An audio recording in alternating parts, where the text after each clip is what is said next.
صباح العشرة. بدي احكي بهيدا الفيديو اليوم عن طلاق ياسمين عبد العزيز وإلا. كتار عم بيقولوا لك برافو يا ياسمين طلقتيه خلص ارتحتي منه. انا بدي اقول لك المرة القديرة والجبارة بتتذكر المنيح بجوزها قبل القبيح. هيدا الزلمة غلط، اكيد انا رح اقول انه غلطان، لانه انت ياسمين عبد العزيز انت حبه، هو بيحبك، واللي بيقلك غير هيك بيكون كذاب، والناس غدعة كترت حكي ولقلقة وخربان بيوت. ما بعرف انا الناس شو بتستفيد من خربان البيوت، يعني ما بعرف كيف بيتغذوا انه يعرفوا انه بيتك انخرب. انا بس بدي منك شغله، فكري بمنيحه قبل قبيحه، كرمال مؤسستك مش كرمال حالك. ما تكوني انانيه وتقولي انا، قولي ولادي.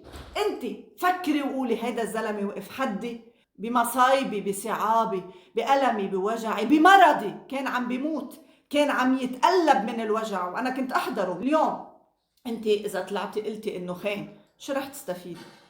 فعليا هو مش خاين، انتو بشرعكم في شيء اسمه زواج عرفي، هي شرع، هي دين، بدك تحترمي. اوكي، هي اول شغله. تاني شغله، كرمال ولادي بقطع، ايه كرمال عائلتي بقطع. ما اسمعي ما تقولي لي خانه. انت بدك تشوفي في نقص يا اختي، في نقص. ما في رجال بيظهر من مرة بحبها وما في نقص عنده.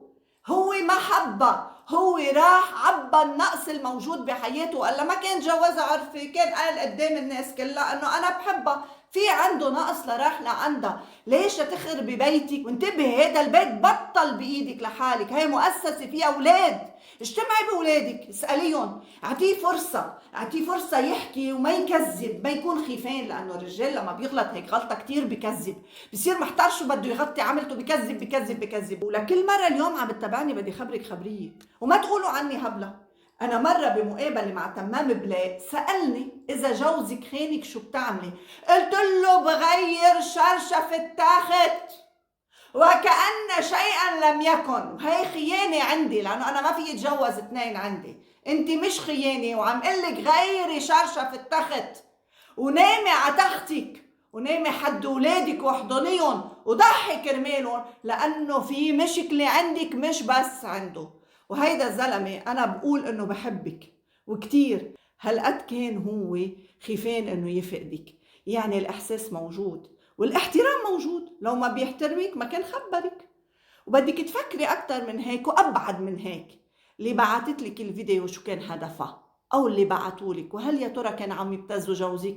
وقف معك بمحنتك، كوني وفية لوقفته معك. في شي اسمه عشرة وعمر وسنين وأيام وولاد، ما طلبتيهم بإجرك. وقفي حده، شوفي شو مشكلته، شوفي مين ابتزه وليش ممكن كان عمل هيك. زلمة آدمي لو هو عرسة وبنقل من تيز لتيز ما كانش عمل ورقة عرفي، يعني كان دهر ما عمل له واحد وركض. طيب شوفي شو المشكلة، معليشي تنازلي شوي، ما تديري دينتك لبرا، وجمعي عائلتك وبيتك وقصصي ربيه، بس حضنيه، لأنه هو وقف وقفة رجال حدك لما كنتي انت مريضة.